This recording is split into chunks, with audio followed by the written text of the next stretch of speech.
On va regarder le complément d'enquête sur Elon Musk. Le titre, c'est Elon Musk, le milliardaire qui choisit les présidents. Parce que bien évidemment, les présidents ne sont choisis que par un mec. D'ailleurs, c'est lui qui a inventé ça. C'est vraiment... c'est le seul milliardaire qui influe sur la politique. Il n'y a pas d'autres dans l'histoire qui ont influé sur les nominations politiques. Ce n'est que Musk. D'ailleurs, il est fou. Est-ce que vous le saviez? Bref, allons-y. Le temps de terminer ma phrase, il aura déjà gagné plus de 50 000 $. Et du coup, par rapport à Bernard Arnault, c'est combien? Parce que nous aussi, on a Bernard Arnault.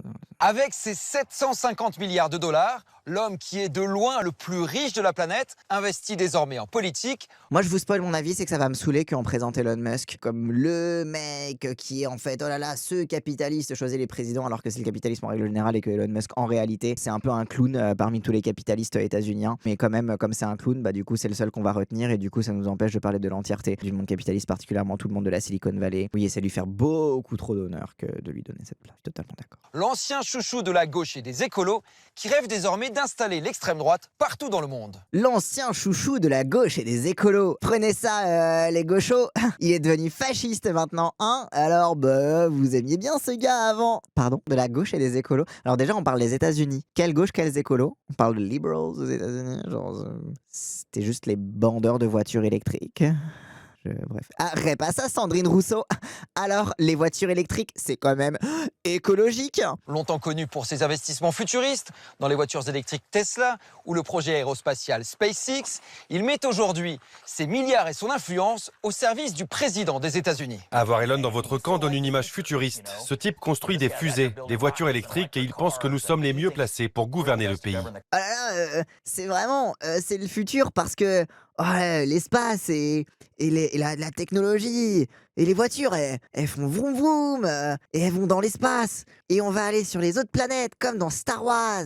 Et du coup, on est les plus forts et il fait des fusées pour aller sur Mars et on va devenir des Martiens. Elon Musk compte désormais peser sur les élections européennes Oui, bien sûr. où il espère voir triompher l'extrême droite. Vous avez en face de vous un adversaire qui se trouve ne pas être un ressortissant français, ne pas être un ressortissant européen et qui, d'une certaine façon, se mêle de ce qu'il ne regarde pas. Ah, le seul truc qui choque Bruno Le Maire, c'est qu'il est pas français. Ah, le problème, c'est que c'est un étranger quand même. D'accord. T'as pas une autre analyse peut-être? Non, d'accord. Je suis fasciné par le contrepoint de Bruno Le Maire. Steve Bannon, lui aussi, comme Elon Musk, ancien conseiller de Donald Trump, nous recevra dans son jardin pour un entretien exclusif. Ah bah oui. Politique française, sanctions contre l'Europe, Venezuela, Groenland, jusqu'où iront Donald Trump et son clan. Attends, ils se foutent de notre gueule, complément d'enquête? Du coup, on va parler de Elon Musk. Les gauchistes et les écolos, ils l'aimaient bien avant, mais maintenant, il aime bien l'extrême droite. Du coup, on va donner une plateforme au stratège fasciste numéro 1 états-unien Steve Bannon, qui conseille toutes les extrêmes droites, pour nous expliquer qu'est-ce qu'ils veulent faire. C'est quoi votre programme, monsieur Bannon? Pardon, genre vraiment. Genre, vous avez dit que c'est une bonne take. On va enquêter sur comment Musk il est d'extrême droite. Ah bah, faut donner son avis à un fasciste. Faut bien un contrepoint quand même dans le droit de réponse. Et tout de suite, Himmler nous rejoint sur son magnifique pied-à-terre avec un jardin parfaitement bien entretenu. Je dois vous féliciter quand même pour le feng shui présent dans votre belle maison, monsieur Himmler. Monsieur Goebbels, comment ça va, monsieur Goebbels? Écoutez, je dois souligner d'abord le soin et le goût que vous mettez à votre décoration intérieure. Première question, monsieur Goebbels. Qui est votre décorateur ou décoratrice, peut-être, d'intérieur? Car je suis très curieux de comprendre vos choix de décoration intérieure. Mi-septembre, l'extrême droite britannique fait une démonstration de force. À Londres, plus de 110 000 manifestants emmenés par un ancien hooligan, notamment condamné pour agression et outrage à la justice, Tommy Robinson. Tommy Robinson, récemment, il s'est plaint des pubs pour des jeux en ligne gays sur Twitter et que c'était la débauche. Et les gens, ils lui ont dit, mais tu sais que les pubs, elles sont en fonction de ton algorithme. Et du coup, il a effacé son tweet. C'était très rigolo. Mais oui, Tommy Robinson, on en avait parlé à l'époque. On en a reparlé aussi récemment dans le react qu'on a fait sur Zawa Prod avec Raz à la vidéo de Tao Khan. Mais oui, Tony Robinson, c'est le fasciste en chef en ce moment en Grande-Bretagne. Il y a quelqu'un à qui je veux dire merci aujourd'hui. Nous devons tous le remercier. Le milliardaire américain Elon Musk. Avec le t-shirt What would Orwell think? Que penserait Orwell? Fils de pute. Elon Musk prophétise la destruction de la Grande-Bretagne et une guerre civile. Et donc, notamment, je vous en ai parlé un petit peu quand j'ai parlé de René Good et du fantasme de l'extrême droite états-unienne sur une guerre civile raciale là-bas, notamment qui partirait du Minnesota ou alors qui partirait de n'importe où ICE fait des raids, etc. Enfin bref, leur fantasme de guerre civile raciale.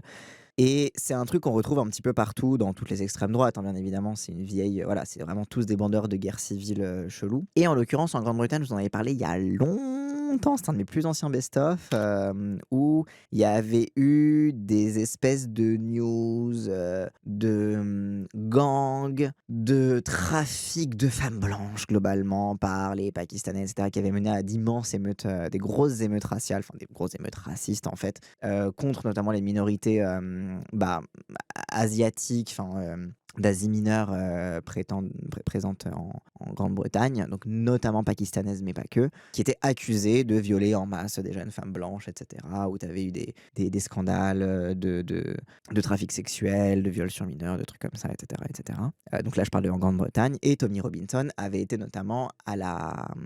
Asie mineure, c'est la Turquie. Asie centrale, oui, bah du coup, oui, Asie centrale, oui, t'as raison, Pakistan, c'est Asie centrale. Bref, et donc Tommy Robinson avait été vraiment à la tête de ce genre de ces émeutes racistes, basées sur, si ce n'est des instrumentalisations de vraies affaires, du moins des extrapolations ciblant uniquement les personnes racisées, alors que les blancs étaient bien mouillés, et qu'il y avait aussi plein de blancs pédophiles globalement un petit peu partout, des réseaux de pédophilie tenus par des blancs, bah en fait ça existait aussi, mais en fait ça avait été vraiment en mode on fait monter en épingle le fait que ces sales brown people violent nos femmes blanches, et du coup ça avait amené à des émeutes raciales importantes, anti-immigration, etc., etc. Oui, incluant le prince, même le prince était sur l'île d'Epstein pendant ce temps, tu vois. Et donc on en avait parlé à cette époque-là, et Tommy Robinson c'est vraiment cette figure montante du fascisme britannique, et on voit que partout, hein, leur fantasme premier c'est la guerre civile raciale, les émeutes et la violence dans les rues, quoi. Et d'ailleurs, en parlant des fascistes britanniques, vous savez, UKIP, c'était le parti de Nigel Farage en Grande-Bretagne, qui est le parti d'extrême droite, et ils ont un nouveau logo. Nouveau logo proposé par UKIP et comparé à la croix de fer utilisée par le régime nazi. UKIP, the new right. Ils sont pas entièrement dissous dans Reform UK. Alors, il me semble en effet qu'il y a une grosse partie de UKIP. En gros, UKIP, pour les gens qui savent pas, UKIP, c'est le parti pour l'indépendance de Grande-Bretagne, etc., qui a notamment beaucoup émergé à l'occasion du Brexit et qui a beaucoup fait campagne pour le Brexit et qui en est sorti un petit peu vainqueur. Et en effet, maintenant, le parti d'extrême droite qui est le plus montant, c'est Reform UK, et donc c'est qui est représenté du coup par Nigel Farage. Et ceux qui sont restés à UKIP, c'est les plus fachos et les plus fous, quoi, globalement. C'est-à-dire que y en a qui ont suivi Nigel Farage dans Reform, qui a un petit peu l'extrême droite à la papa, bien respectable, etc. Et UKIP, j'ai l'impression que c'est les plus fous du bus qui y sont restés. Mais du coup, c'est quand même assez significatif qu'un des partis historiques de l'extrême droite, enfin comment dire historique, on peut dire historique, ça fait quelques années quoi, quand même, mais du Brexit et de la refondation, on va dire, de l'extrême droite britannique, est proposé en tout cas d'adoption de ce nouveau logo. Que vous choisissiez ou non la violence viendra à vous. Soit vous ripostez, soit vous mourrez. Donc c'est pratique de dire que tu choisisses ou pas la violence viendra à toi. T'es sûr comme ça d'inciter les gens à provoquer la violence. Parce que si on me dit la violence est inévitable, bah autant être violent, par précaution. Si la violence va arriver quoi qu'il arrive, bah autant taper le premier. Qui peut imaginer d'autres milliardaires, comme Bernard Arnault ou Bill Gates, haranguer ainsi une foule sur un ton apocalyptique ? Alors, haranguer une foule sur un ton apocalyptique, ce n'est pas le seul. Mais c'est vrai que nos milliardaires à l'ancienne, Bernard Arnault, Bolloré, ils ont plus un ethos de la retenue. Ils se contentent de donner des thunes à fond et de faire de la propagande au travers de leurs médias qui diront les trucs pour haranguer les foules, hein, les Pascal Pro, les trucs comme ça, etc. Eux, ils s'occuperont de la harangue. Bref, ils s'occuperont d'haranguer les gens à leur place. Eux, ils sont comme ça, ils mettent juste leur sou dedans. Sauf qu'en fait, c'est une question de génération, en fait. Moi, je vais pas me mettre à regretter l'époque où nos milliardaires étaient calmes et influençaient les élections en silence. Elon Musk est un acteur politique, autant que c'est un milliardaire, oui, d'accord, mais je vais pas préférer Bernard Arnault qui fait tout ça en silence. Je vais même presque, vu que c'est ma génération, considérer Bernard Arnault qui ne dit rien, mais qui donne de la thune partout et met en place des influences, etc., comme plus insidieux et plus dangereux que Elon Musk, qui peut plus facilement être confronté à ses mots. Ça, si tant est que nos journalistes français soient, et la moindre volonté de lutter contre le fascisme, ce qui visiblement n'est pas le cas vu qu'ils invitent Steve Bannon à la fin du complément d'enquête. Donc moi, en fait, ce qui me fait le plus peur, c'est les gens les plus insidieux et les journalistes qui y cèdent facilement et qui donc n'oseront pas confronter un Elon Musk. C'est ça le problème. Globalement, les vieux, ils envoient des sbires et ils veulent pas trop être vus. Les plus jeunes, ils veulent le spotlight, bien sûr, parce que les plus jeunes, ils veulent le spotlight parce que c'est un peu plus concurrentiel et qu'ils savent que c'est là où est l'avenir, alors que les vieux, c'est bon, ils sont bien planqués, ils ont leur thune, etc. Bref. On connaissait l'entrepreneur de génie à la tête d'un empire de la technologie. C'est pas un entrepreneur de génie. Le mec, il a passé sa vie à perdre de la thune et à foutre ses billes dans des endroits. Allô, genre, non, vraiment, genre Elon Musk, son papa, il a de l'argent, c'est tout, genre. Avec ses voitures électriques Tesla, il a longtemps été le héros des C'est progressistes pas les écolos. siennes.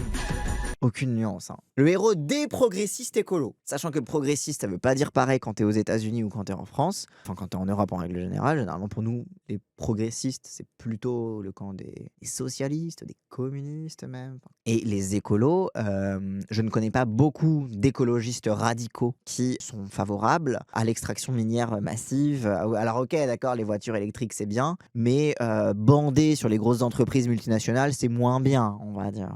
Après, oui, certes, aux États-Unis, quand on parle des progressistes, c'est-à-dire un petit peu des libéraux. En fait, aux États-Unis, quand tu dis progressiste, tu dis les libéraux en général, quoi. Les démocrates. Et quand tu dis écolo aux États-Unis, c'est des gens qui veulent avoir un mode de vie un peu plus vert, tu vois. C'est-à-dire, ils sont un petit peu en retard sur beaucoup d'aspects politiquement par rapport à nous. En tout cas, beaucoup plus au centre droit. Enfin, voilà, faut décaler tout l'échiquier politique états-unien, faut le décaler à droite si on veut faire une comparaison avec nous. Là où la voix off a pas tort, c'est que du coup, pour les États-Unis, les progressistes écolos bandaient sur Tesla, en effet, sur le fait les voitures électriques, c'est le futur. Mais c'était déjà, la vérité, c'était déjà plus les gens qui étaient un peu des bandeurs de tech que les écolos en général. T'avais des écolos qui s'achetaient une Tesla, etc., mais ça coûtait déjà quand même un petit peu cher. Mais c'est vrai que Elon Musk était présenté un petit peu comme le mec qui va nous amener les voitures du futur et qui va nous décarboner, etc. Mais en fait, voilà, le problème, c'est que la voix off de complément d'enquête ne font aucune nuance en de quoi tu parles quand tu dis progressiste et écolo. Exactement. Mais le business, ce n'est pas assez pour lui. Alors il s'est lancé en politique, à la conquête du pouvoir, à coups de centaines de millions de dollars, pour faire élire Donald Trump, en montant au front personnellement. Dites-vous cette analyse qui est considérée par Bardella comme du militantisme de gauche. Bah oui, parce que vu qu'il dit le mot extrême droite, Elon Musk devient son bras armé pour tailler dans les dépenses publiques avec des méthodes brutales. Mais au cœur du pouvoir, le milliardaire provoque scandale et polémique en série. Il provoque scandale et polémique. Oui, il fait des saluts nazis, oui, c'est un nazi, eugéniste, qui a pour objectif de répandre ces gènes considérés comme supérieurs, avec plein de mères porteuses qui se retrouvent dans des guerres pour récupérer la garde de leur enfant, dans des guerres judiciaires pour récupérer la garde de leur enfant. Parce que c'est un eugéniste qui a été élevé dans l'Afrique du Sud d'apartheid, dans une famille pro-apartheid, et qui continue aujourd'hui Oui, dites les termes, putain, c'est un putain de fasciste, c'est un putain de nazi. Comment l'homme le plus riche de la planète s'est-il imposé comme un puissant influenceur politique? Fait-il peser une menace sur nos démocraties? Voici Mr. Elon Musk ou la quête d'un pouvoir sans limite. 7 décembre 2024, Notre-Dame rouvre ses portes. Pour cet événement historique, Emmanuel Macron a convié ceux qui comptent sur la planète. Il y a Donald Trump. En tant que chrétien, ça me choque. Vraiment, genre, cassez-vous de cette... Ok, d'accord, les cathos, les papistes, etc. D'accord, ok, mais la France qui a... D'accord, mais... Qu'est-ce qui te choque? L'affront qui est fait à la laïcité et l'instrumentalisation qui est fait de la religion catholique pour jouer des jeux d'équilibre politique. Derniers arrivés, Elon Musk. L'entrepreneur fait une entrée remarquée, alors que le gouvernement français est déjà installé pour la cérémonie. Voir entrer Musk dans un bâtiment qui incarne l'histoire de France et des siècles d'histoire, ça avait déjà quelque chose de spectaculaire. En plus, il est grand, il est très massif. Au diable le protocole, le businessman et son mètre 88 passent sans hésiter devant le premier rang. sous les yeux ébahis de Nicolas Sarkozy, Carla Bruni et François Hollande. Pour Musk, c'est pas indifférent de venir à Notre-Dame, d'arriver le dernier, montrer qu'il est là, qu'il a à la limite, qu'il pourrait acheter Notre-Dame. Musk veut toujours créer une espèce de fascination autour de lui. Ok, d'accord. Mais du coup, s'il veut créer autant une fascination autour de lui, pourquoi tu dis ça comme ça? Tu sais, tu pourrais très bien dire, c'est un mec vulgaire, minable, qui essaye à tout prix de se faire remarquer, alors que ce soit économiquement ou politiquement, il ne représente rien, ce n'est qu'une marionnette, et c'est encore un petit chéfaillon qui va tomber comme les autres, tu vois, genre. Parce que là, en disant qu'il essaye de provoquer la fascination, tu te fais le relais de cette fascination qu'il essaye d'incarner. C'est vrai qu'il essaie d'incarner une fascination, c'est vrai. Mais du coup, tu y cèdes. Et en disant, il essaye de créer un moment et de créer de la fascination avec ton air fasciné, tu cèdes à la fascination. Au lieu de dire, je sais pas, c'est un homme vulgaire, c'est un homme insultant, c'est un homme qui veut s'imposer contre nous. Complément d'enquête, ne pas être déférent vers les puissants challenges. Mais de fou, c'est tout le temps ça. Hein. Ils peuvent pas, ils l'admirent un peu malgré tout. Bah oui, parce que c'est des bandeurs de la subversion, de globalement comment ils peuvent se réinventer alors que leur monde politique s'effondre, quoi.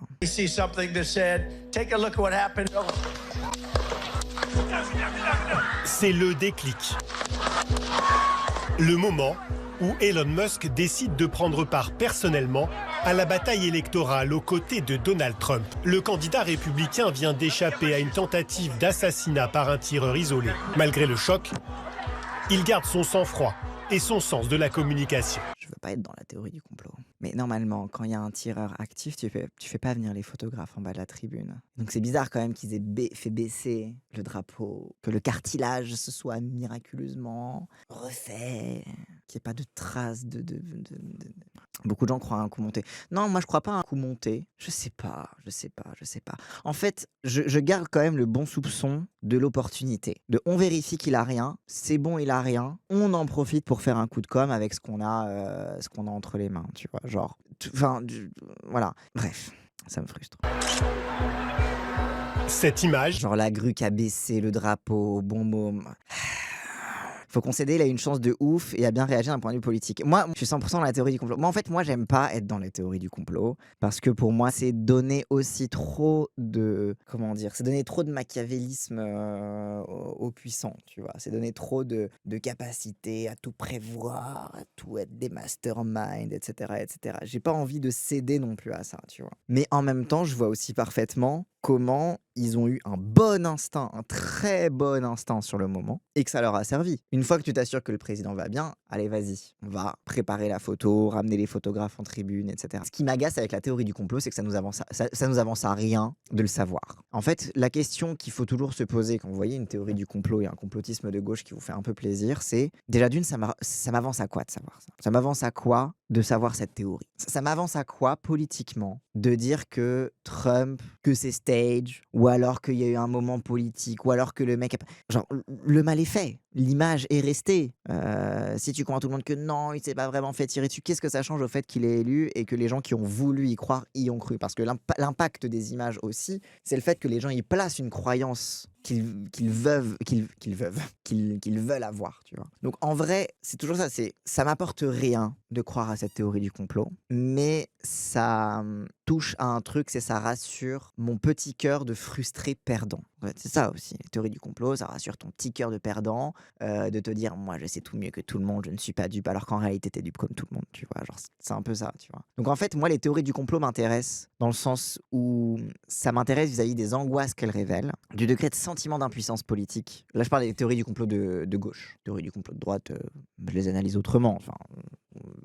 J'essaye d'y voir la projection aussi de la droite, etc. Mais les théories du complot portent une projection politique et de l'impuissance politique et de ce en quoi tu as envie de croire, qui renseigne beaucoup sur l'état de ta façon d'appréhender la vie politique. Donc en ce sens-là, ça m'intéresse. Ça rassure notre impuissance. Bah oui, c'est ça. Là, c'est juste obvious for real. Un vrai assassinat, ça donne Charlie Kirk. Ou alors Charlie Kirk, le mec a eu un coup de bol et qu'en fait, c'est ultra dur de tirer comme ça et que le mec a vraiment voulu buter Trump et il l'a vraiment raté. Ça n'enlève rien à leurs exactions par ailleurs. Et moi, je suis très aussi aussi d'accord avec le truc. Tu sais, souvent, je vous dis, oh là là, la théorie du complot. Tu sais, par exemple, sur la salle de bal de Trump, là, oh là là, il construit une salle de bal. Et la théorie du complot, c'est qu'en fait, il fait un bunker sécurisé pour y mettre des données qui ne seront pas saisies par les autorités fédérales parce que la Maison-Blanche est sur.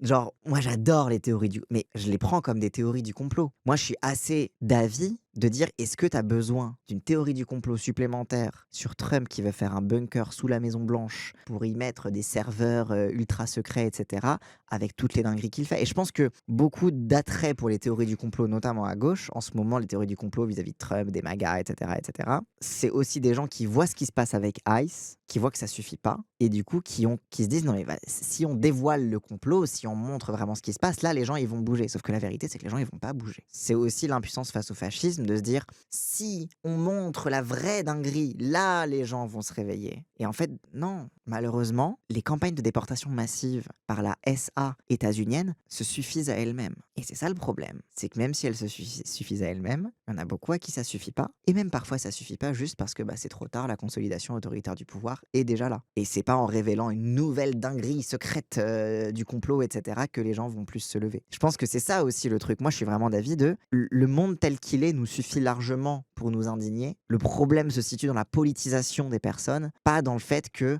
magiquement les gens vont se lever parce que ce sera la dinguerie de trop. Il y a des gens, tu leur dis les US tombent dans le fascisme, ils te croient pas. Bah oui. Et c'est pas en leur révélant le bunker secret que Trump veut faire sous la Maison Blanche que ils vont enfin être convaincus que les États-Unis tombent dans le fascisme. Bref. Donc voilà. Mais bref, voilà ma take sur les théories du complot. Mais j'aime quand même beaucoup regarder les complotistes de gauche. Je trouve ça vraiment fascinant parce que c'est une plongée quand même dans la psyché. Et une plongée, un miroir aussi sur tes propres tentations quand t'es un peu gauchiste et que t'es un peu déprimé par les choses. Bref, voilà, c'était un petit tunnel sur le complotisme de gauche. Quand on regarde aussi les sujets importants pour Elon, ce sont les sujets sur lesquels Trump a fait campagne, l'immigration, la liberté d'expression. 3 mois plus tard, Les trans. au même endroit, Immigration, free speech, les trans. Surtout quand tu parles d'Elon Musk, les trans, quand même mentionner le truc psychosexuel numéro 1 chez Musk, quand même. et désormais par une vitre blindée, Elon Musk bondit pour la première fois sur scène avec son candidat en campagne. Le meilleur test du courage, c'est l'épreuve du feu. Alors qui doit représenter les États-Unis? Mesdames et messieurs, veuillez accueillir le plus grand capitaliste de l'histoire des États-Unis d'Amérique, Elon Musk. Le milliardaire va dépenser sans compter pour faire élire son champion. 270 millions de dollars selon la commission électorale, ce qui fait de lui le plus gros donateur politique de l'histoire américaine récente. Le plus grand capitaliste des USA. Ah bah, les gens, c'est les États-Unis, hein. Pour eux, le capitalisme, c'est bien, hein. Rappel. Genre, c'est pas comme en France, on est en mode est-ce que t'as le droit de dire bourgeois? Est-ce que t'as le droit de dire capitaliste? Non. Bref. Ce type construit des fusées, des voitures électriques. Non. Et il pense que nous sommes les mieux placés pour... Il construit rien. Il a de la thune, il embauche des gens, il les maltraite. Hein. C'est comme tout le monde. Hein. Le businessman met aussi au service de Donald Trump son réseau social, X. Pendant la campagne, en 3 mois et demi, Elon Musk a publié 746 tweets au sujet de l'élection présidentielle. Sur 10 mois, ses équipes ont aussi identifié 87 messages inexacts ou trompeurs. Attends, ça va être ça la take? Il a tweeté, il a dit des mensonges et c'est comme ça que Trump a gagné l'élection. Ils vont au moins analyser les thèmes dont il parle. Migration, les trans, de la campagne qui a été faite. Genre, s'il vous plaît, s'il vous plaît, vous allez avoir quand même une analyse un peu plus fine que ça. Il tweetait comme un fou du matin au soir, sans interruption, parfois même jusqu'aux petites heures du matin. C'était un déluge de mensonges. Il parlait notamment de la théorie du grand remplacement, du fait que les démocrates importeraient des migrants pour les faire voter, alors qu'ils ne le peuvent pas. Elon Musk relaie même une fake news sur des migrants haïtiens accusés de dévorer des animaux domestiques. Donc vous allez dire le mot en R, j'imagine. Parce que ce soit faux ou même que ce soit vrai, l'objectif c'est de diffuser un message et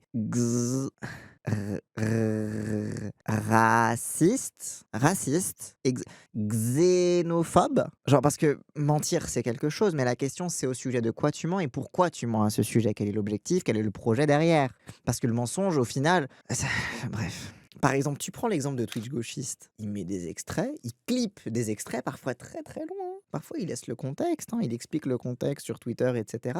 Mais il n'en demeure pas moins que, étrangement, il ne clippe que quand ça parle des étrangers, des arabes et du racisme. Et que le public de Twitch gauchiste savent très très bien qui allait insulter derrière et que savent très très bien quel message en retenir. Et que après le JDD, Valeurs Actuelles, Marianne savent très très bien comment faire leurs articles sur les trucs qui sont clippés. La plupart des trucs clippés par Twitch gauchiste n'ont aucun problème. Sont politiquement très très bien. Sont des trucs qui ne me posent aucun problème et qui sont basés tous les jours, oui, des gens qui ont raison de dire ça. Mais le fait que ces trucs spécifiquement là sont clippés, c'est pas des fake news, c'est pas des manipulations, c'est pour mettre le focus sur un sujet à destination d'un public qui sait parfaitement quoi faire de ce sujet, c'est-à-dire pousser des politiques et des visions du monde racistes, xénophobes, suprémacistes blanches, etc.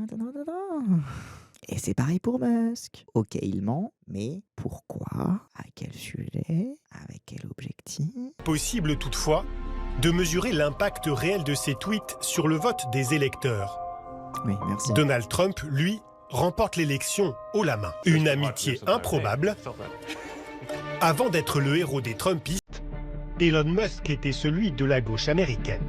Pour comprendre son évolution, nous sommes partis sur la terre de ses origines, l'Afrique du Sud.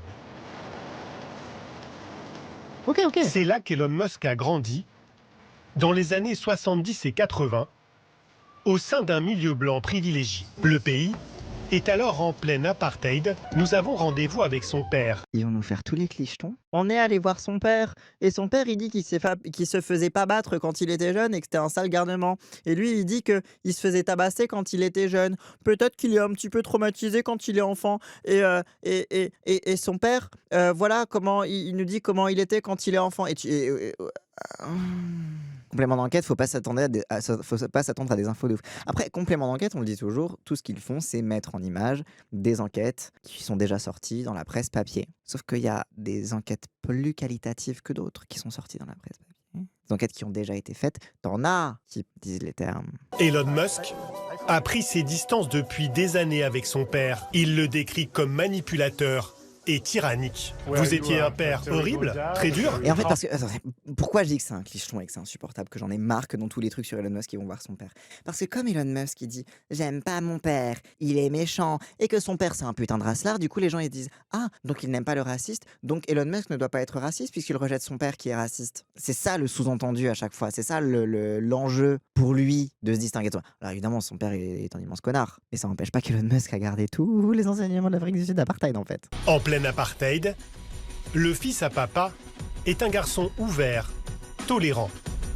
Il se passionne pour l'informatique et quitte son pays à 17 ans. Aux États-Unis, en à peine 10 ans, il fait fortune avec Internet. Et il perd déjà ses cheveux. Non mais tolérant, c'est vraiment... Il était ouvert et tolérant. Oui, d'accord, ok. Il disait que les gays ont le droit d'exister. Il était quand même méga raciste. Mais comme il a toujours été dans un milieu très blanc, que ce soit en Afrique du Sud, au Canada ou aux États-Unis... À l'époque, il s'affiche démocrate, la gauche américaine. Complètement fan de Barack Obama. Oui, Mark Zuckerberg aussi. L'entièreté de la Silicon Valley suçait la bite de Obama parce que Obama leur offrait, en tant que partenaires commerciaux, des crédits d'impôt et de la thune, à plus savoir quoi en foutre, pour qu'ils fassent leur business et qu'ils fassent rayonner l'Amérique et qu'ils bossent avec... Genre, c'est du... Fier de faire découvrir au président sa nouvelle fusée, encore en test. Ah ben tiens, on se demande ce qu'il fait avec Obama, le chef des armées, en lui montrant sa fusée. Avec quel argent il a financé cette fumée et cette fusée, hein? C'est presque comme s'il avait déjà de la thune de la NASA et qu'il rendait des comptes auprès du président pour lui convaincre de continuer de lui filer de la thune. Elon Musk est alors une icône des progressistes, une figure avec ses voitures électriques de la lutte contre le réchauffement climatique. Tout le contraire de son père. Ça, c'est pas faux. En 2016, parce que rappel, lui est déjà fan de Donald Trump. Parce que rappel aux États-Unis, les écolos, surtout dans la période Obama, là on parle de la période Obama, le triomphe du libéralisme, etc., etc. Les écolos, c'était parce que c'était déjà de ne pas avoir la culture des gros bolides et du pétrole. C'était déjà suffisant pour être écolo aux États-Unis. Donc là-dessus, ok, why not, tu vois. Mais bon, enfin, quand même, c'est pas pareil, quoi. Dire qu'il était full anti-IA au début aussi. Il était quand même fasciné par tous les trucs de singularité. Pour lui, c'était pas important économiquement, mais il était déjà fasciné par les bails de singularité. Bah, c'est comme ça qu'il a rencontré Grimes, hein. Grimes, ils se sont dragués en parlant toute la nuit de la singularité, de machin et tout. Donc il était déjà un peu dans les bails IA, mais il était pas trop encore dans l'idée de faire des intelligences artificielles génératives, d'en faire un modèle économique central, etc. Il était terrifié par l'IA, il avait peur de la singularité. Oui, il faisait partie des gens qui étaient un peu terrifiés de la singularité, mais qui étaient quand même un peu fascinés par ça. Mais il était un peu... En effet, pour lui, c'était pas un truc qu'il fallait faire, c'était pas une priorité d'investissement, c'était pas un bail, etc. Donc il était quand même dans des contre-cultures de la tech et d'Internet qui avaient une fascination par l'IA, que ce soit comme le truc qui allait détruire le monde ou comme le truc qui allait le sauver, quoi. Je leur ai dit, oui, je soutiens Trump. Et tout le monde s'est mis à rire. Puis mes fils sont venus me voir et ils m'ont dit, pourquoi tu as dit que tu soutenais Trump? Tu nous as fait honte. Et Elon m'a dit, Trump est mauvais. Près de 10 ans plus tard, que se passe-t-il dans la tête de son fils quand il fait un geste qui scandalise le monde entier? Elon Musk se défend d'avoir fait un salut. Ça le fait rire. Le daron, il est en mode j'ai bien élevé ce gamin. C'est un salut nazi pour vous? Non, pas du tout. C'est la personne la moins nazie du monde. Mais il essayait de provoquer? Non, non, pas du tout. Il voulait sortir de scène. Il est timide, ce n'est pas un bon orateur. Ah bah oui, il était juste autiste. Il savait pas comment sortir de scène, du coup il a fait un salut nazi. Oh mais non, il est pas nazi. En plus moi, ce que j'adore, c'est que Elon Musk, c'est un nazi. Et je pense même qu'il se gargarise d'être plus nazi que son fils. Et j'imagine très bien qu'il est plus nazi que son fils. Quand même un colon blanc d'Afrique du Sud, tu vois. Mais j'adore comment son père, du coup, il est en mode mais non, c'est de la gnognotte, tout ça. En fait, tu vois comment son père continue de l'infantiliser, alors même que Elon Musk s'est de plus en plus rapproché de lui, enfin, c'est rapproché de lui plutôt politiquement, mais bref. C'est un africaner, le daron, mais oui. Mais même en Afrique du Sud, au moment du salut nazi de Musk, j'avais vu pas mal de gens faire des trades un petit peu pour expliquer aussi ce contexte, mais qu'en Afrique du Sud, t'avais des gens qui faisaient des saluts nazis. Alors ça s'appelait pas salut nazi, ça s'appelait salut je sais pas quoi, etc. Enfin bref, des sortes de saluts romains. Mais c'était aussi une pratique qui était présente chez les afrikaners, et enfin chez les colons sud-africains, etc. Il y a aussi une filiation sud-africaine de son salut nazi, autant qu'il y a une filiation allemande. Donc c'est pour ça que quand Elon Musk il dit non, il est pas nazi. Nazi, c'est les Allemands. Lui, il est sud-africain, c'est pas pareil. Ça n'est vraiment pas un nazi, si c'est ça que vous voulez dire. Mais du coup, le journaliste, il a pas relancé en mode du coup, c'est quoi selon vous? Et il a pas demandé à son père de décrire son idéologie. Mais, ah non, c'est pas un nazi. Ok, son père dit que c'est pas un nazi. Alors. Bah oui, et je le sais, j'en suis un. La parole des concernés et des experts. Le New York Times a rendu public des accusations d'abus sexuels qui visent Elon Musk depuis les années 90. Elles concernent 5 enfants de sa famille. Lui, mis en bloc et n'est pas poursuivi, son fils n'a fait aucun commentaire. Et du coup, c'est pour cela qu'on s'est dit que ce serait bien de garder ce mec dans notre documentaire, sans préciser que c'est un immense raciste, qui avait des parts dans des mines d'émeraude, et qui était convaincu et un fervent défenseur de l'apartheid et de la suprématie raciale des Blancs en Afrique du Sud, ainsi que partout dans le monde. À aucun moment le documentaire ne précise, parce qu'ils disent « Oh là là, Elon Musk, Elon il aime pas Errol, et puis Elon Musk il est accusé d'abus sexuels. » C'est surtout un putain de fasciste, c'est surtout un putain de suprémaciste blanc. Vous allez le mettre à aucun moment d'où il tire sa fortune? Quelle est son idéologie politique? Non. Il est juste interviewé pour dire non, mais mon fils n'est pas un nazi. Ah ben génial! On en sait plus maintenant. En une recherche Google, ça se trouve. Genre, il y a eu des centaines d'enquêtes là-dessus. Il y a plein de gens. Bref. Comment ce soutien de Barack Obama, d'Hillary Clinton puis de Joe Biden a-t-il basculé côté Trump? Nous rencontrons une journaliste vedette qui le connaît bien. Qu'est-ce que vous aimiez? Il est drôle et il travaille sur de grands projets. C'était intéressant de rencontrer quelqu'un qui voit au-delà de la technologie. Il était curieux de sujets comme le climat, l'espace, la philosophie. Il avait beaucoup de centres d'intérêt et il était progressiste. Il disait « Laissez les gens tranquilles, laissez-les faire ce qu'ils veulent ». Selon Cara, c'est la pandémie de Covid qui marque une rupture. Après, elle, c'est une journaliste états-unienne. Elle va probablement parler de sa fille trans. Elle va probablement parler de la transphobie, du rapport aux enfants. Parce que là, elle parle de sa radicalisation pendant le Covid, mais il y avait aussi la transition de Viviane. aussi. Au cœur de la crise, l'usine Tesla en Californie, dans un comté bastion des démocrates. Oui, ça c'est un Les truc important autorités aussi. imposent le confinement et la fermeture du site pendant 1 mois et demi. Elon Musk ne le supporte pas. Il n'aime pas les réglementations. Rien ne doit l'entraver. Et je dirais que le Covid l'a radicalisé. Il était très en colère contre le gouvernement local qui a fait fermer ses usines au début de la pandémie. C'était compliqué pour lui, parce que financièrement, il était sur la corde raide avec Tesla. Il savait pas gérer son business et il a pris le seum que l'État de Californie lui impose de protéger ses salariés. Oui, c'est un putain de la thune, c'est un putain de capitaliste, oui. En pleine pandémie, le milliardaire se lâche sur les réseaux sociaux. Il publie une série de messages controversés sur le Covid. Vu les tendances actuelles, il n'y aura probablement presque aucun nouveau cas aux États-Unis d'ici fin avril. Il pensait que le Covid n'existait pas. Il me disait qu'il n'allait pas faire vacciner ses enfants, que très peu de gens allaient mourir. Mais ça, par exemple, c'est intéressant sur le complotisme des riches. Le complotisme, c'est toujours une façon de faire sens de son impuissance politique. En l'occurrence, Elon Musk, son impuissance politique, c'était qu'il se retrouvait face à un truc qui le contraignait à réduire ses marges de profit. Et du coup, il l'a immédiatement identifié, il s'est complètement radicalisé en l'identifiant comme quelque chose qui était une attaque personnelle contre lui et un complot qui le vise personnellement. Et en fait, on y retrouve, évidemment, si tu veux psychologiser un narcissisme, mais ce narcissisme provient de la façon dont le capitalisme place les patrons, les chefs d'entreprise, les personnalités médiatiques comme lui, sur un piédestal qui crée ce narcissisme et qui les convainc qu'ils sont des personnages importants, etc. C'est le côté un peu tout-puissant du patron roi, ça vient directement du capitalisme et de comment le capitalisme impacte la psyché des patrons comme Elon Musk. Donc tu sais, t'as un peu un truc, tu peux dire, il est fou, mais en même temps, sa folie et son complotisme sont totalement liés à la façon dont il se perçoit dans ses rapports économiques. Il a aussi une mentalité de comploteur de fou, genre ses manœuvres financières dégueu. Oui, et c'est aussi lui-même un comploteur, c'est très très vrai. Oui, oui. Et pas seulement, les bourgeois n'ont pas supporté d'avoir des contraintes tout court, déplacements, restaurants, fêtes, taf, etc. Oui, oui, de fou, c'est ça. C'est qu'en fait, les contraintes, c'est pour les gens qui le dominent, pas pour eux, quoi, bien sûr. Et c'est tout le principe aussi, encore une fois, du privilège en règle générale. Enfin, bref, t'as capté.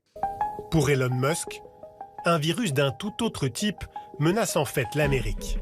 Ah, on va le parler des trans. wokisme, ce mouvement Ok, de ça va. défense des minorités qu'il assimile aux démocrates. Le wokisme, ce mouvement de défense des minorités qu'il assimile aux démocrates. Ah, wow. Est-ce qu'on n'aime pas que ça ou pas? Genre, le wokisme, le mouvement de défense des minorités communément appelé wokisme, n'est-ce pas? Alors non, toujours pas du coup. Le problème, le wokisme, c'est justement la façon dont l'extrême droite a donné un nom aux différentes politiques de lutte contre les discriminations, donc aux politiques d'égalité qu'il pouvait y avoir. Et donc ce n'est pas un mouvement. Cette obsession trouve son origine selon lui dans une affaire familiale. Son fils Xavier, l'un de ses 14 enfants connus, change de genre pour devenir une femme. Elle se rebaptise Viviane. Le petit mégenrage, le petit dead name, les petites photos avant.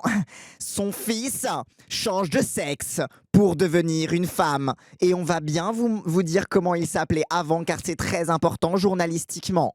Aujourd'hui mannequin pour des grands noms de la mode. À Paris, Viviane était l'une des sensations des derniers défilés. Elle a coupé les ponts avec son père. Elon Musk, lui, renie son enfant. Il a le seum car elle a des cheveux, oui de fou. Tellement précis que même déshéritée, elle est toujours Nepo Baby. Mais bien sûr, mais parce que je trouve qu'il y a toujours une grande absente des narratives autour de Musk et de son ex-fille, du coup. C'est la mère de Viviane, que Musk a traité comme une immense merde. Elle est toujours absente des narratives. Et c'est pas, c'était pas une pauvresse, hein. Voilà, donc logique que ce soit un peu une épée. Et puis bon, elle est connue médiatiquement, etc. Ça met du beurre dans les épinards, quoi. Mais genre, c'est la façon dont il a traité son ex-femme, c'est pas rien aussi, tu vois. Genre, bref. Elle a une mère. Et oui, elle a une mère, croyez-le ou non. Et la façon dont il traite les mères de ses enfants, en règle générale, quoi, tu vois. Genre, je trouve qu'il y a toujours un truc là-dessus où c'est lui face à son ex-enfant, mais il n'y a jamais aussi comment son ex-femme a pris ultra cher et que, oui, quand tu vois ça dans ta famille, t'as plus envie de lui parler, quoi. Comme des incubateurs. Oui, c'est ça, il traite ses femmes comme des mères porteuses. C'est... Bref. Elon Musk entame un combat contre la gauche américaine qui se transforme en duel contre le président Biden. Ce jour-là, à la Maison-Blanche, est célébrée la voiture électrique. Jeep, Ford, tous les géants sont là. Tous sauf un. Elon Musk a été snobé pour ne pas froisser les puissants syndicats des travailleurs de l'automobile. Ils n'ont jamais pu s'implanter chez Tesla. Je pense qu'il a été très maltraité par l'administration Biden. Donc la voix off dit que Musk n'a pas été invité à la Maison-Blanche car les syndicats des travailleurs de l'automobile refusaient. En gros, je vous explique, c'est que Musk fait de la répression syndicale à fond dans ses entreprises. Et donc lorsque les différents syndicats qui sont déjà présents sur le secteur de l'automobile ont voulu syndiquer des gens et avoir une antenne dans les usines Tesla, Musk a activement lutté contre, il leur a foutu la misère, etc. Il a fait une répression syndicale atroce. Résultat, au moment où Biden invite les représentants de l'automobile pour parler du tournant à l'électrique, etc., les syndicats, ils sont en mode, écoutez, Tesla, ils traitent les travailleurs comme des merdes et ils empêchent les syndicats. Alors, les syndicats aux États-Unis, attention, il y a à boire et à manger, c'est beaucoup des syndicats corporatistes, je ne sais pas quelle est la couleur de ces syndicats, etc. Bref. Mais les syndicats, en tout cas de l'automobile, ont suffisamment de pouvoir pour dire, on veut pas de Musk, parce que il fait de la répression syndicale et voilà. Et du coup, cut au mec de CNN qui dit « Musk a été sacrément maltraité par Biden ». Voilà, c'est Biden qui mène une vendetta personnelle contre Musk. Non, c'est les syndicats, c'est les travailleurs. On va pas parler de comment il traite les travailleurs, on va pas parler de comment il fait de la répression syndicale, non, on s'en fout. Oui, c'est les États-Unis, ils ont pas de syndicats, de toute façon, ça n'existe pas, ça. La formulation des narratifs fait comme si c'était un caprice pour plaire à des gauchistes plutôt que la conséquence de sa répression syndicale. Oui, c'est ça, c'est que les méchants et puissants syndicats ont empêché sa venue et c'est une vendetta personnelle de Biden. Non, c'est aussi peut-être le rapport de force. Et encore une fois, ça se trouve, c'est des syndicats qui sont un peu. Ça se trouve, c'est des syndicats jaunes, j'en sais rien. Mais le complément d'enquête est quand même sacrément complaisant envers la répression syndicale là-dessus. Et n'ont même pas invité Elon Musk, qui est l'un des pères de la voiture électrique dans ce pays. Les démocrates ont abîmé, si ce n'est rompu leur lien avec Elon Musk. Donc voilà, vous comprenez, Elon Musk, il est devenu fasciste parce que les démocrates ont été méchants avec lui et que sa fille a même transitionné. Donc c'est vraiment... c'est pour ça que Elon Musk s'est fascisé. Oui, c'est le père de la voiture électrique, bien sûr. C'est lui qui a inventé le principe de la voiture électrique, c'est bien connu. Après, il y a, la réussite de Musk, ça a été son culte de la personnalité et de réussir à faire croire à tout le monde qu'il avait inventé la voiture électrique. Qu'il avait inventé quoi que ce soit d'ailleurs, mais... Pour cette grand-messe des conservateurs, son ami Javier Milei, le président argentin ultralibéral, est venu avec un cadeau. Son futur outil de travail. C'est la tronçonneuse pour la bureaucratie. Donald Trump vient de le nommer à la tête du DOGE, le département de l'efficacité gouvernementale, une organisation imaginée par le milliardaire lui-même qui devient une sorte de super conseiller. Objectif, taillé dans la dépense publique.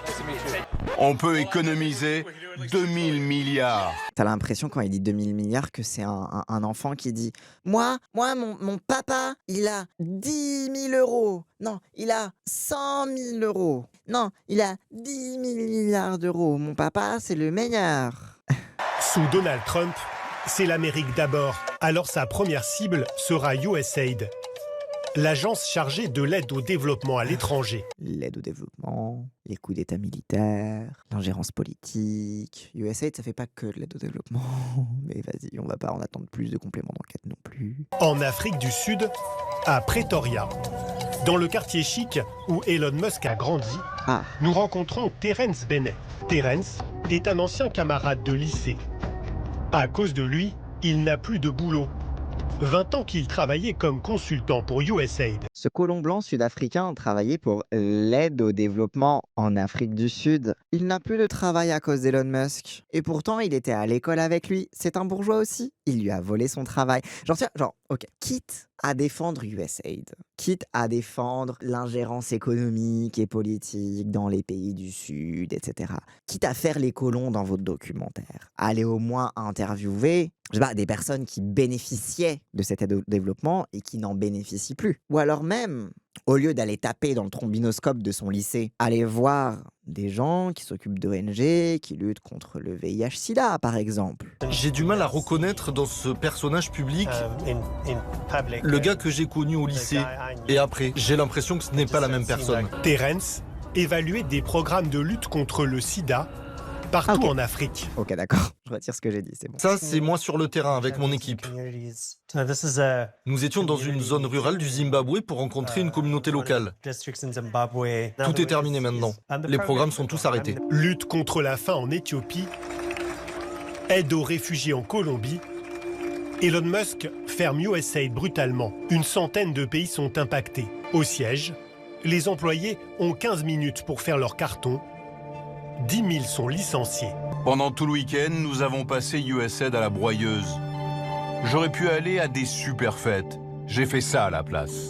Arrête de nous faire croire que tu sors de chez toi, Elon Musk. Arrête de nous faire croire que tu vas à des fêtes. Personne n'y croit, on t'a tous vu. Il était joyeux. J'ai trouvé ça troublant. On sent le plaisir de voir les autres souffrir. Je ne sais pas d'où ça vient. C'est cruel. Il traite le gouvernement comme une start-up où tu peux avancer vite et casser des trucs. Mais il y a des conséquences massives. Des gens meurent. Comment pouvez-vous être aussi affirmatif? Facile. Je connais les programmes et je sais que les vies des gens en dépendent. Par exemple, quand un enfant souffre de malnutrition sévère, si vous n'intervenez pas, en quelques jours c'est terminé. Ça me fait penser à Gaza. Non, juste un truc comme ça. Une pensée qui m'a traversé l'esprit comme ça. C'est clair que c'est arrivé. Elon Musk et la Maison-Blanche contestent catégoriquement avoir provoqué de tels drames. Je trouve son camarade de classe a bien mieux tourné. Oui, en vrai, franchement, pour un bourge sud-africain qui bosse pour l'Empire, il a pas si mal fini. Je pense qu'il doit se considérer comme un libéral. Aux États-Unis, le département de l'efficacité coupe dans toutes les administrations 250 000 fonctionnaires en moins. Nous allons rencontrer un haut responsable qui l'a vu opérer de l'intérieur. Leland Dudek, l'ancien patron de la Social Security. Cette énorme caisse verse les retraites et les pensions d'invalidité à 75 millions d'Américains. Le règne de Leland était clair, à peine 3 mois avant d'être remercié. Ce cadre moyen a demandé à travailler avec le Doge. Il devient numéro 1 et dirige 58 000 salariés. Elon Musk lui envoie ses troupes de choc de jeunes ingénieurs biberonnés aux nouvelles technologies. Des jeunes ingénieurs biberonnés aux nouvelles technologies. Les NTIC, les nouvelles technologies de l'information et de la communication. Oui, des petits incels de forum, quoi. L'un des trucs les plus violents, symboliquement, qu'a fait Doge, c'est vraiment leur envoyer tous ces petits merdeux big balls, je sais pas qui, pour leur dire tu ne sers à rien. Alors explique-moi à quoi sert ton métier. Des gens qui comprenaient rien, tu vois. Bref. C'était vraiment des gens qui décrivent qu'ils ont été mis dans une pièce avec les petits big balls, là, les petits génies, les petits gooners de merde de Doge, qui étaient en mode alors explique-moi à quoi sert ton poste. Et du coup, ils étaient en train d'expliquer bah voilà, moi je fais ça, mon poste il sert à ça, c'est important pour si. Non, j'ai pas l'impression que ce soit si important. Ils sont alors bah en fait si, parce que si tu regardes tous les process. Non, je crois pas en fait, tu sers à rien. Allez, tu es viré. Et genre c'était vraiment des petits gosses comme ça à qui des adultes qui connaissaient leur métier devaient expliquer à quoi ils servent et se faire virer juste après par ce petit merdeux. Et genre c'est bref. Je me suis retrouvé dans un hackathon à San Diego et un des participants c'est un des deux qu'on voit, je crois. Oh putain. Aïe. Tout ça pour exfiltrer toutes les données bien sensibles, on ne sait où. Et oui, parce que rappelle que la sécurisation des données est ni faite ni à faire. Que genre par exemple, tu vois, typiquement, tu as des trucs par exemple qui, à l'échelle de l'administration, étaient logiques, mais qui en effet, quand tu le vois de l'extérieur, peuvent paraître étranges. Genre les fameuses personnes mortes qui continuaient de recevoir une pension, par exemple, qui ont beaucoup été ciblées en mode regardez, il y a plein de gens qui sont doublement centenaires, qui touchent de l'argent, ça veut dire qu'il y a des détournements de fonds, etc. Bah, en fait, pour certains, c'était soit des erreurs de chiffres, soit des gens dont les descendants recevaient la pension, etc., des trucs qui étaient liés au décès de la personne, soit même, en fait, simplement des gens qui étaient flag ailleurs dans le système et donc qui n'avaient pas été enlevés des bases de données, etc., etc. Et donc, en fait, pour beaucoup, c'est des trucs où, en fait, quand tu as une grosse machine comme ça, qui fonctionne parfois avec ces trucs, etc., enfin, parfois avec des bugs, parfois avec des erreurs de logiciel, mais où, en fait, l'administration s'est habituée à composer avec ces erreurs de logiciel pour pouvoir compenser et surveiller, etc. Bah, ils arrivent en mode il y a une erreur de logiciel. Ils sont alors oui, mais alors du coup on les contourne de telle et telle façon. En fait, ce chiffre-là, il est inexact, mais il correspond bien à une personne vivante dont on a la preuve, etc. Non, je crois pas. En fait, c'est que des trucs comme ça où en effet parfois tu as des absurdités un petit peu que tu peux rencontrer dans des systèmes informatiques. Et eux ils étaient en mode c'est la preuve qu'il y a une fraude massive. Et ils étaient en mode alors non, pas vraiment, parce qu'en fait on a des process pour assurer. Et en fait ces gens-là on ne leur verse pas de trucs. Bref. Si Elon Musk vient me voir et me dit « J'ai les meilleurs experts du monde, nous allons vous aider à moderniser vos technologies ». Comme en France, quoi. Bah oui, en France aussi, t'as des trucs qui sont un peu obsolètes, mais on travaille autour du truc, etc., quoi. Bien sûr que j'accepte. Il voulait vraiment aider. Il pensait qu'il participait à quelque chose d'important. Elon Musk l'a promis, il va débusquer des fraudes.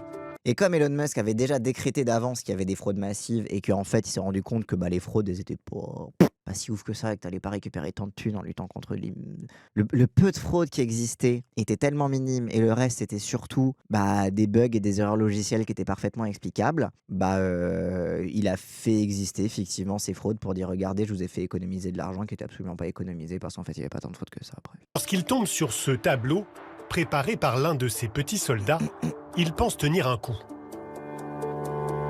À gauche, voilà. Des tranches d'âge.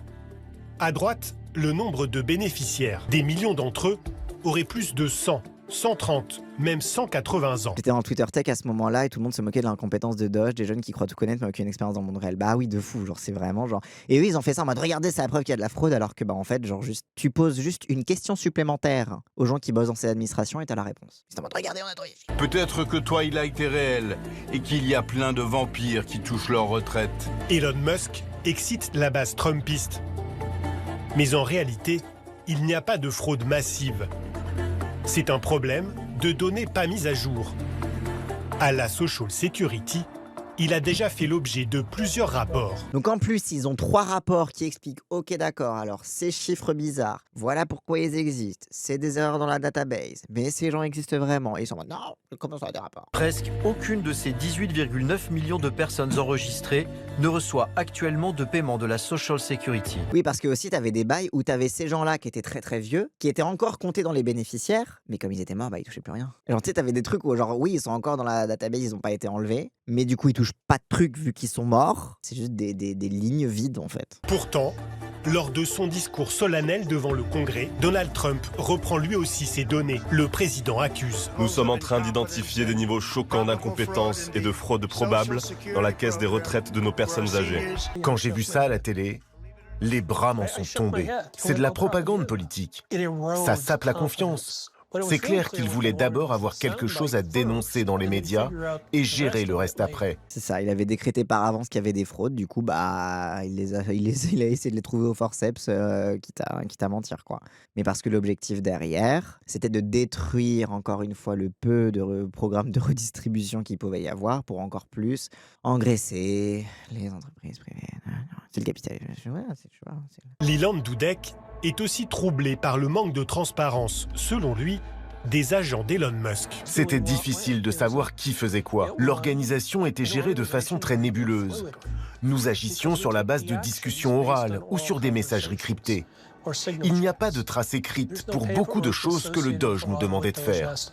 Pourquoi cette opacité? Elon Musk aurait-il un autre but que redresser les finances des États-Unis? Dès le début, c'était évident qu'Elon Musk ne savait pas de quoi il parlait et qu'il ne comprenait pas comment fonctionne le gouvernement. Mais vous ne pensez pas qu'il est sincère? Qu'il croit vraiment qu'il faut stopper les fraudes et le gaspillage? Je pense que ses actions parlent d'elles-mêmes. Ou alors qu'il est idéologiquement contre toute idée de redistribution parce que c'est un programme d'extrême droite et que en fait, c'est pas le seul. Enfin, je veux dire, Elon Musk, c'est pas le seul à vouloir faire des coupes massives dans l'administration. C'est un truc qui est vieux comme les États-Unis, le big government, etc. Genre, c'est une vieille rengaine des capitalistes. Elon Musk n'est pas le seul capitaliste à soutenir ça. Genre, allô, et encore moins le seul de la Silicon Valley. Comme celle, selon l'élu, menée contre le CFPB, l'Agence de protection des consommateurs. Ces agents enquêtaient sur les crédits automobiles accordés par Tesla à ses clients. Elon Musk a poussé pour sa fermeture. Et c'est là aussi où tu vois que oui, il a un intérêt personnel, mais l'entièreté des capitalistes états-uniens ont un intérêt à ça. Genre c'est comme récemment, là, 60 millions de consommateurs, je crois, qui a été fermé récemment. Mais alors tu vois, genre, c'est un faible contre-pouvoir, mais au moins c'est un élément déjà d'information importante pour les consommateurs, pour pouvoir choisir de... Et enfin, il y a plein de trucs de oui, c'est dans l'intérêt des capitalistes de maintenir opaques les malversations qu'ils font envers le public. Donc oui, Musk a utilisé ça pour des gains personnels, mais aussi pour sa classe. Et c'est aussi ça la limite limite de faire un épisode comme ça qui est aussi... Alors évidemment, c'est Elon Musk, du coup ça fait cliquer. La personnalisation fait cliquer. Mais le fait de ne pas ajouter le fait que il n'y a pas que lui qui bénéficie de ça, il y a aussi l'entièreté d'une classe capitaliste. L'agence avait reçu plus de 300 plaintes contre Tesla. L'agence des consommateurs a subi tout de suite des licenciements. Ils sont entrés dans le bâtiment comme pour USAID et ils ont dit qu'ils allaient fermer. Il est clair que dès le départ, Elon Musk voulait exercer des représailles contre les institutions qui tentent de réguler ses business. Et il y a un autre truc que je trouve intéressant, je vais faire pareil en petit tunnel, mais la méthode de on entre dans le bâtiment et on vire tout le monde. Et je trouve que c'est assez intéressant parce que ça ressemble beaucoup à un raid policier, tu vois, genre c'est vraiment, mais un raid administratif. Et je trouve que quand tu vois la façon dont ICE fonctionne, avec cette idée de raid, le côté un petit peu paramilitaire bizarre, le côté on va rentrer et agir directement dans les trucs, je trouve que c'est très un mode de fonctionnement par action directe qui est assez intéressant en termes de pratique et de brutalisation de la vie politique, quoi. Ouais, voilà. Dans ce rapport, des élus démocrates recensent 11 agences qui enquêtaient sur les entreprises d'Elon Musk. Quasiment toutes visées par le Doge. Selon eux, Elon Musk échapperait ainsi potentiellement à 2,3 milliards de dollars d'amende. Le milliardaire, lui, rejette tout conflit d'intérêts.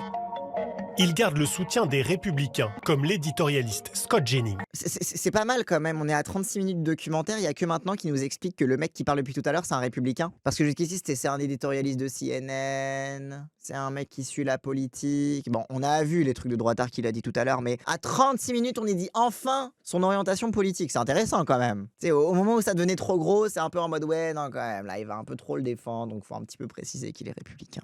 Il est l'homme le plus riche du monde. Il pèse des centaines de milliards de dollars.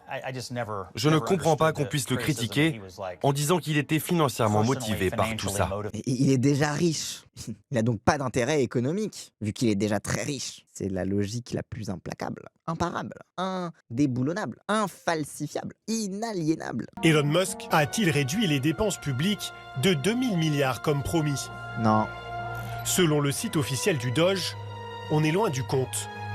Il affiche 215 milliards de dollars d'économies. Estimated savings, c'est estimé. En réalité, le Doge n'a pas fait d'économie. Il a provoqué des procès, des tas de problèmes avec les conseillers du président. Il a été rapporté dans les médias qu'à un moment, Trump s'est tourné vers ses conseillers et leur a demandé « Ce Doge, c'est pas des foutaises ?» Et oui, ça l'était. Je félicite le président et Elon d'avoir essayé. Est-ce qu'Elon allait poursuivre cette initiative?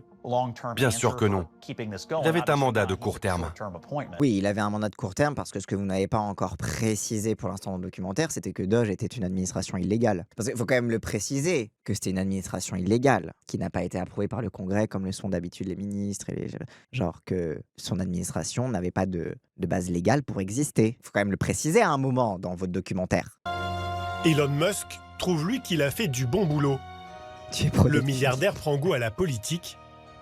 Il va même tenter un coup loin de la Maison-Blanche. Et ça va mal tourner.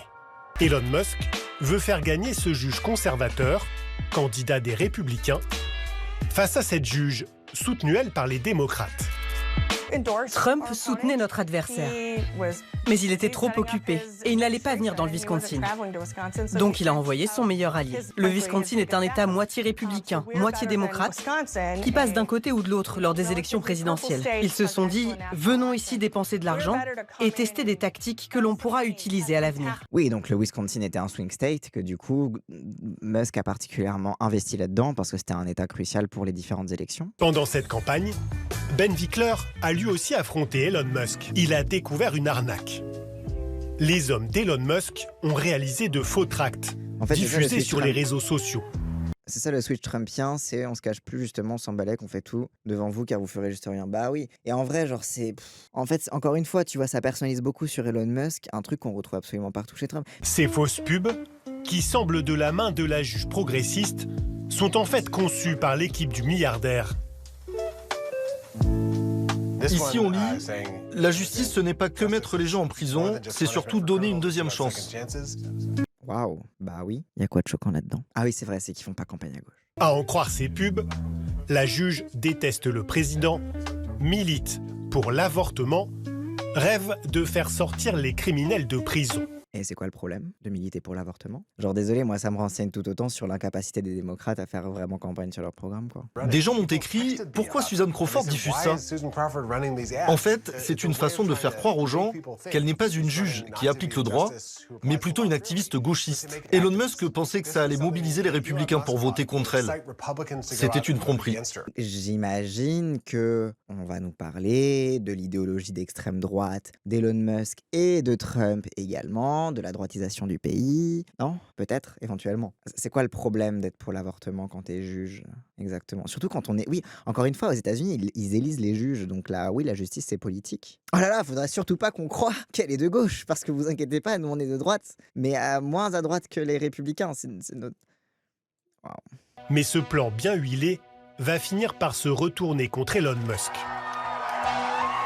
La juge soutenue par les démocrates l'emporte haut la main avec 10 points d'avance. Donc c'était peut-être que l'idée d'avoir une juge pour avortement, ça a plu aux gens. Qu'avoir une juge qui fasse pas dans l'incarcération de masse, ça a plu aux gens, peut-être éventuellement. Je vois leur truc de... Ils ont des méthodes crades, de faire des fausses pubs, de machin, etc. Mais dans ce cas, peut-être que ça vous appelle à vous aussi d'être honnête et de faire vraiment campagne sur des thèmes progressistes et d'arrêter de vous cacher derrière votre petit doigt à essayer de faire plaisir aux électeurs républicains. Et éventuellement que peut-être votre stratégie n'est pas adéquate face à la fascisation. Bref, on va pas refaire tous les débats sur les États-Unis. Je n'aurais jamais imaginé que j'allais affronter l'homme le plus riche du monde. Elon Musk est prêt à tout pour l'emporter. Le problème, c'est que ses méthodes sont très impopulaires. Les gens se sentent insultés. Ils ont voté pour dire stop à cette façon de faire de la politique. Cette défaite n'a pas échappé à Donald Trump. Elon Musk est impopulaire. Mieux vaut l'éloigner de la Maison-Blanche. C'est tout. C'est parce que Musk n'a pas réussi à faire gagner le juge républicain dans le Wisconsin qu'il s'est fait écarter de la Maison-Blanche. C'est pas du tout parce que le Congrès avait obtenu de l'auditionner dans le cadre justement de la potentielle légalisation de Doge et qu'il n'allait pas passer. C'est pas du tout parce que Trump commençait à avoir d'un mauvais œil le fait que Musk commence à passer pour le vice-président et à décrédibiliser son pouvoir absolu. C'est pas du tout parce que Musk commençait à perdre de la thune à fond parce que du coup tous les investisseurs se retiraient de Tesla, de SpaceX parce que en fait là il est pas en train de s'occuper de ses entreprises, il est en train de faire de la politique et du coup en fait on n'a plus confiance en nos actions et que du coup Musk, pour protéger justement la viabilité de ses actions et pour le fait qu'il est endetté jusqu'au cou avec le rachat de Twitter parce qu'il avait mis Tesla comme collatéral de son achat de Twitter parce qu'en gros il a acheté Twitter mais il avait pas la thune, du coup il a mis Tesla en gage et que du coup si Twitter se pète la gueule, en fait c'est Tesla qui trinque et que du coup ça ne plaisait pas beaucoup à ses investisseurs et que du coup Musk était un petit peu en mode faudrait peut-être que je choisisse entre le business et la politique et du coup qu'il a choisi le business. Ce n'est absolument pas pour d'autres raisons, c'est uniquement parce qu'il a échoué au Wisconsin. Je suis un putain de streamer qui regarde TikTok et je suis plus informé que complément d'enquête sur pourquoi Elon Musk s'est barré de la maison. Je regarde Twitter et TikTok. Genre vraiment, franchement, les journalistes s'il vous plaît. Mais un streamer zoomer, biberonné aux nouvelles technologies. Fin mai, il quitte ses fonctions au gouvernement.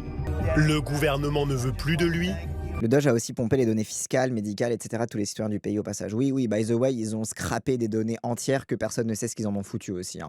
By the way, bon, on va pas reparler de Palantir, de l'utilisation des données personnelles, l'utilisation prédatrice des données personnelles, mais bref.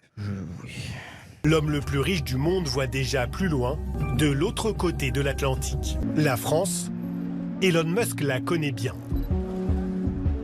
Pendant des années, Emmanuel Macron a courtisé le businessman avec un objectif, qu'il investisse chez nous. Bruno Le Maire est alors ministre de l'économie. Je l'ai rencontré, je pense, en plus de 7 ans comme ministre de l'économie et des finances, une dizaine de fois. Vous discutez politique quand vous le rencontrez ? Jamais. Je n'ai jamais discuté politique avec lui, parce que ça, c'est l'autre face d'Elon Musk, qui est à côté de Dr. Jekyll et Mr. Hyde. Et si nous avions abordé le sujet politique, qui est la face sombre d'Elon Musk... Mais vous avez parlé de quoi alors? Vous avez parlé de la pluie et du beau temps? Genre, allô, t'es ministre de l'économie, tu reçois un patron d'entreprise automobile et tu parles pas de politique. Ah mais non, l'économie, c'est pas de la politique. Non mais quoi? Pardon? On n'a pas parlé politique. Ah oui, bien sûr, c'est pour ça qu'il a rencontré le ministre de l'économie. Mais à un moment, arrête de nous prendre pour des cons aussi. Oui, parce qu'en fait, parler de politique, c'est parler de son nazisme en fait. C'est à la face sombre, parce que vous savez, il est un peu sulfureux. Non, nous n'avons parlé que de vendre des voitures. Ah bah oui, c'est pas politique ça. Bruno a seulement demandé, oui, c'est ça. Pour le ministre de l'économie n'est pas politique, je te jure. Pour le ministre de l'économie, rencontrer un patron d'entreprise automobile, c'est pas politique. Elon Musk, lui, ne dévie pas de son objectif en Europe, faire gagner la droite dure. Ici, avec l'Italien Matteo Salvini, fan de Donald Trump.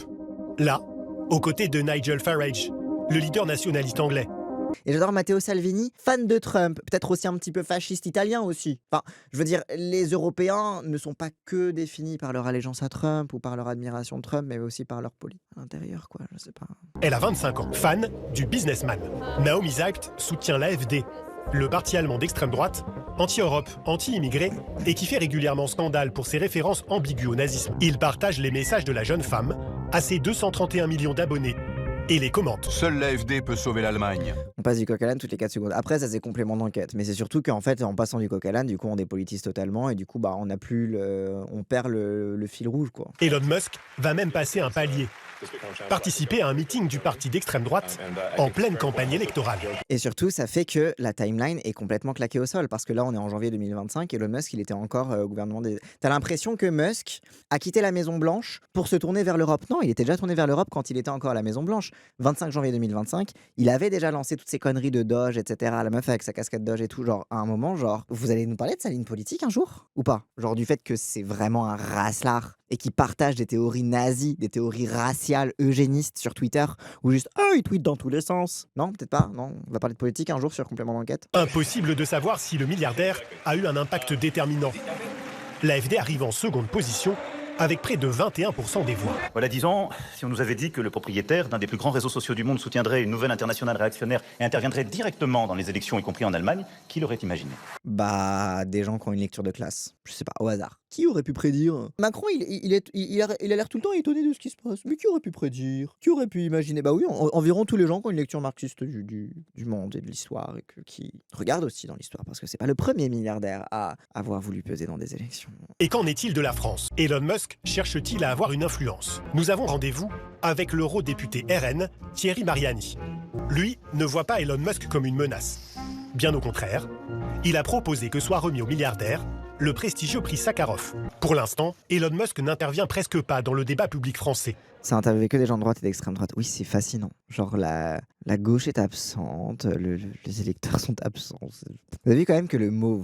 Enfin, bon, ils ont dit nazi tout à l'heure. Ça pour que Elon Musk dise « Mais non, il est pas nazi ». Alors j'imagine qu'on va lui faire confiance à Elon Musk. Rappelle que le père de Musk nous a dit que Musk n'était pas nazi. Donc son soutien à l'extrême droite n'a rien à voir avec le nazisme. Il n'a pas d'idéologie politique concrète. Il veut juste éviter de payer des amendes. Et il veut mettre fin à la bureaucratie qui l'empêche d'investir en France. Au RN, on traite le cas Elon Musk avec précaution. Mais chez leurs frères ennemis de Reconquête, on prend moins de gants.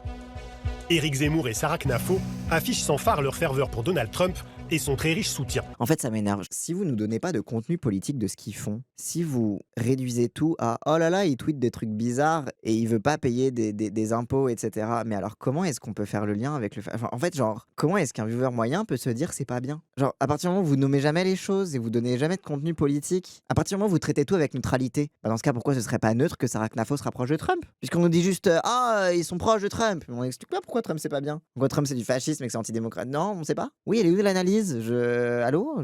Ah oui, bah c'est pas très neutre, pardon. La neutralité, c'est 5 minutes pour les juifs et 5 minutes pour les nazis, ouais. Sauf que là, en l'occurrence, t'as même pas 5 minutes pour les juifs. Là, t'as 1 minute pour les démocrates et 1 heure pour les nazis. Nous rencontrons un membre éminent du parti, Jean Messia. Il est entré en contact avec Elon Musk sur son réseau social avec une vidéo. Selon lui, de nombreux comptes identitaires français seraient censurés sur X. S'il vous plaît, Elon, à l'aide. Je vous aime, Elon Musk. À bientôt.